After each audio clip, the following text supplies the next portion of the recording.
Hey there, my fellow writers. Welcome back to Pink Hand and You. And guys, can you believe it? NaNoWrimo is just around the corner, and just in a few days, we had to embark on this insane challenge of writing 50,000 words in a month. That's a lot. For those of you who are unaware, NaNoWrimo is a time where a bunch of us writers get together with our goals to complete our book in just under 1 month. And I know there's a lot of people out there wondering how in the world they're going to write this book in a whole month, and what do they need to do to prepare for this new writing challenge. Well, you're in luck. In today's video, I'm going to share all the tips and tricks I'm going to use and you can use too for your writing challenge this NaNoWrimo season. So grab a pen and let's get into it. But before we begin, I want to know, what are your plans on for making this NaNoWrimo season the best? What is your techniques for conquering those goals you set for yourself and your book? Let me know in the comments below. Now let's get into it.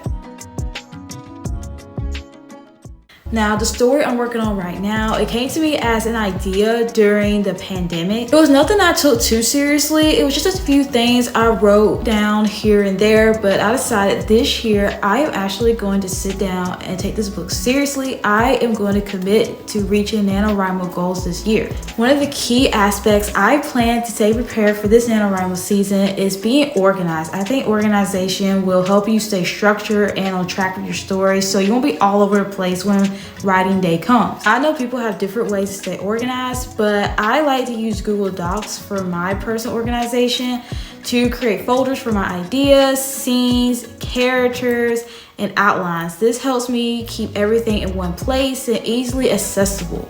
Within my Google Docs, I like to have a specific page where I go to write all the random ideas that come to my head. I usually keep it in like a bullet point list. I can quickly review or expand on them later. It's simple yet effective ways to keep track of all those creative ideas that come to me. Now, before I do any writing or outlining, I like to make sure that my characters are in order. I want to make sure that I know my characters inside and out. And as we all know, characters are the heart of the story. And I think it's one of the main things people remember. More than just your world building, more than just plot moments, I think people are going to remember your characters a whole lot more than anything else. And they are the most important ingredient of your story. So that's why I like to spend my time first crafting the characters that I think will make this story awesome. Now, what I like to do, I like to go to Google Docs and make myself a character profile. I like to go to Pinterest and get pictures of my character, put them on Google Docs along with all the details I need to know my character. And of course, the most important thing about your character is also what goes on internally, what's going on inside their mind and their motivations. And this is their desires or what they want, their fears, or what's holding them back from going after the object or desires they want. Just by knowing these 3 factors, it can really help you understand your character's actions, decisions, and their motivations throughout the story, which can help make the writing process a whole lot smoother and a bit enjoyable. I don't think enough people talk about this, but I just like to also craft character relationships, because obviously the character is not going to go through the story alone.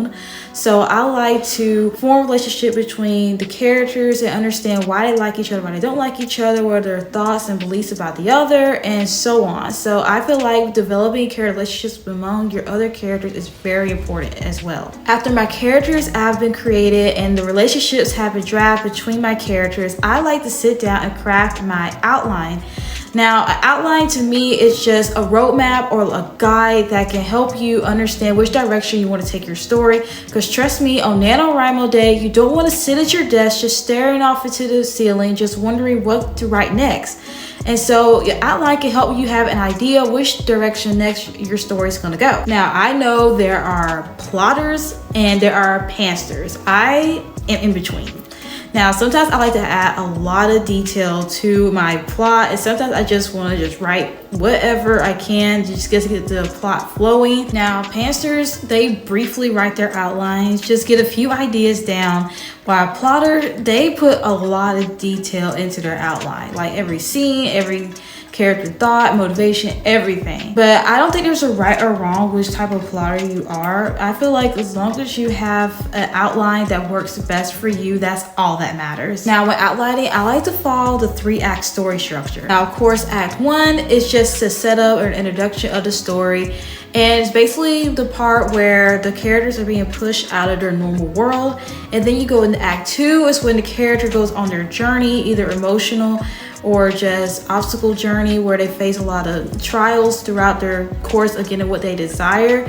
And then act 3 is basically the story coming to an end or the end of your character arc. When writing my outline, I like to come back at the end and add all the scenes that I've written and add the details of the ideas that I've written in my bullet point page on my Google Doc. But I don't usually put all the ideas in there because of course I feel like it doesn't fit the story now that I have worked on it and developed it a little bit more. And finally, I like to get myself in the writing mood. I like to set the scene, the vibe, the setting. Everything's gotta be neat and organized for me. And I just have to have everything in place before I begin writing.